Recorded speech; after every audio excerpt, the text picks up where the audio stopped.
In this video, we'll be discussing the 5 big do's and don'ts of marriage separation. Now, some people make mistakes when they're going through the separation. We want to try and help you not make them. Hi, my name is John McKenzie, and this is Kingdom Principles. On this channel, we'll be discussing all things regarding marriage separation. Whether you're just going into it, already separated and trying to save your marriage, or just finalizing your divorce, this channel is for you, your source of info on surviving your marriage separation. And if you like or find this video helpful, please click on the like and subscribe button and click on the notification bell to be notified of future videos when they come out. And check out our free report available to you in our description. Now, let's get into the video. One of your main do's is your support system. Your support system is like your lifeline. It's one of the major things you need to get into place. Some of your possible immediate support system are friends and family.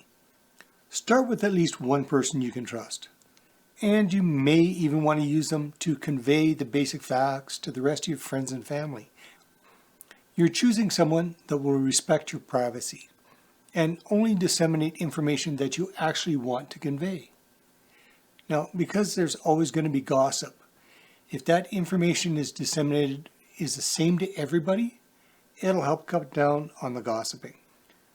Now, a lot of people don't know how to react to the news of a marriage separation, and they don't know what they can do to help. So having that one person that they can go and ask what you need help with will be a major help to you till you feel in control enough to start fielding questions yourself. Another one of the major do's is getting your finances in order during a marriage separation. This is one of the most important things you can do for your future and for your kids. Now, the sooner you start working on your finances, the more money you can end up saving in the long run. The more prepared you are with all the information you need for your separation agreement, the easier and cheaper it's going to be. Now, we talk more about this in a previous video. There'll be a link either above or at the end of the video or both. Number 3, and talking about the kids. Putting the kids first is another major thing you need to do. You need to start by focusing on what's best for the children. They're the ones caught in the middle between both spouses. But by having a system set up involving all things to do with the kids will make it easier for you. Remember, you have to co-parent for years with your spouse, so try to make it as easy as possible on them and on you by setting up your co-parenting agreement properly. How long is it till your youngest reaches 18? Well, this is going to be the minimum amount of time you'll be doing this for. So do you want to be in a constant state of strife with your spouse for that many years? Then deal with it before the divorce in your separation agreement and co-parenting agreement. And if you're having trouble with this, see our videos on separation agreements and co-parenting agreements. Now let's move on to what not to do. The main one is don't use your children as weapons in the war between you both. There are already enough casualties in this separation and divorce already. Using them like this just causes emotional scars and can backfire by forcing them to choose sides. And it may not be the side you expect. Now, kids aren't dumb, and forcing them to choose a side can cause hard feelings that may come back to bite you later in life. And don't use them as a messenger between you and your ex. Don't cut down or talk about your ex in front of them. And always reassure them that it's not their fault for the separation, that it's between you and your spouse, and that you love them no matter what happens between you and your spouse. Social media. Most lawyers and counselors suggest not posting on social media.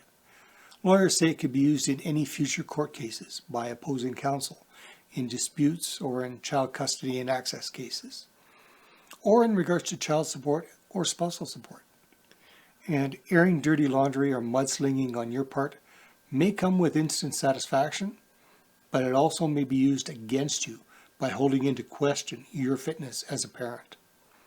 Now, it can also slow the healing process and may further alienate the opposing spouse, as well as cause tension for mutual friends, forcing them to take sides.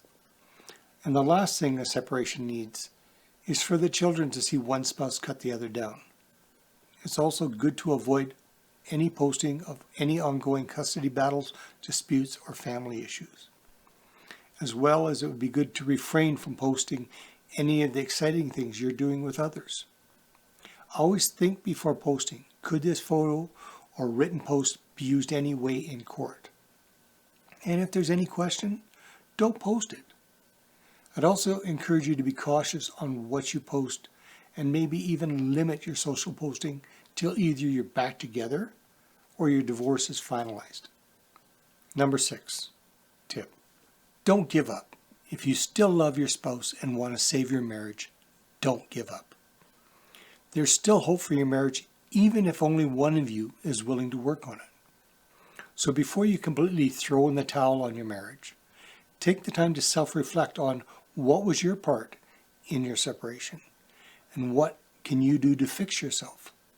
Because one of the major things we all have to do is accept how big a part we played in our marriage breakdown. Then we need to ask ourselves, do I want to save my marriage? And if you do, what can you do to undo or fix your part of it? Now remember, all you can ever do is work on yourself and lead by example.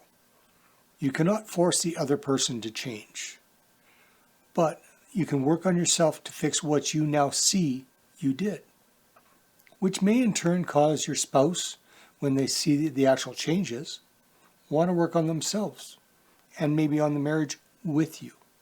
So the best way you can do this is by working on and improving yourself, by improving the way you communicate with your spouse and how you deal with and handle the problems that come up. And improving this dialogue with your spouse can lead to your spouse even being willing to work on themselves, or maybe even to the eventual restoration of the marriage.